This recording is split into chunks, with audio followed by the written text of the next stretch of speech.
ভোটের মুখে দুর্গাপুরে উদ্ধার হয়েছে 50 লক্ষ টাকা। বিপুল নগদ সহ গ্রেপ্তার বিহারের দুই যুবক।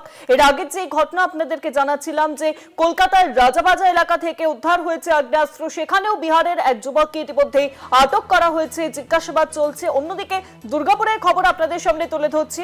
দুর্গাপুরে 50 লক্ষ টাকা সহ দুই যুবককে, বিহারের দুই যুবককে ইতিমধ্যেই গ্রেপ্তার করা হয়েছে। আরো জানাবেন এই বিষয়ে ফোন লাইনের সঙ্গে রয়েছেন প্রতিনিধি তাপস গোপ। তাপস, ঠিক কিভাবে এই দুজনকে আটক করা হলো? তাদের কোনো আচরণে কি সন্দেহ জাগে যার জেরেই তাদেরকে আটক করা হয়? গ্রেপ্তার করা হয়েছে বিহারের দুই যুবককে। অন্ডাল থানার অন্ডাল যে জিআরপি রয়েছে সেই জিআরপি সূত্রে যেটা আমরা জানতে পারি, শুক্রবার রাত্রে বিহার থেকে ট্রেনে করে তারা দুর্গাপুর স্টেশনে নামে এবং সেখান থেকে হাওড়া কলকাতায় করে যাওয়ার তাদের একটা ছিল, সেটা জিআরপি সূত্রে যেটা জানাচ্ছে।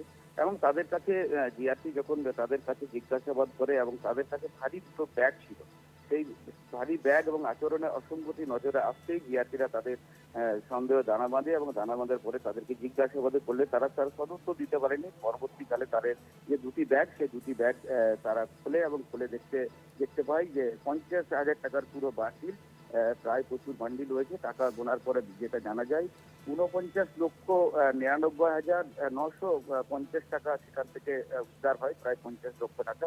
এবং তাদেরকে জিআরপি গ্রেপ্তার করে এবং আজ সকালে তাদেরকে আসানসোল যে জেলা আদালত, সেই আসানসোল জেলা আদালতে পেশ করে। জিআরপি সূত্রে আরো যেটা জানতে পারা যাচ্ছে যে এরা কলকাতায় কোনো ব্যবসায়ীর কাছে যাচ্ছিল কিছু সামান নিতে। এবং বিষয় শুভাঙ্কি, সামান বলতে অনেক কিছুই বোঝায়, সে জিনিসপত্র বোঝায়, অন্য কিছু সামান। এখন বিষয়টা হচ্ছে যে এদেরকে পুলিশের হেফাজতে নিয়ে তাদের কাছ থেকে জানার চেষ্টা করে যে কি সামান, তারা কি জিনিস তারা কলকাতা থেকে তারা আনতে যাচ্ছিল এবং কি এই যে 50 লক্ষ টাকা একসঙ্গে যে দুই যুবক নিয়ে যাচ্ছিল কি কারণে, তার মূল কারণ কি, এই জন্য সন্দেহ দানা বাঁধাতে তাদের হেফাজতে নেওয়ার আবেদন জানাবে মহামান্য আদালতকে। শুভাঙ্কি, ধন্যবাদ তোমায় তাপস। ফোন লাইনের সঙ্গে ছিলেন প্রতিনিধি তাপস গোপ।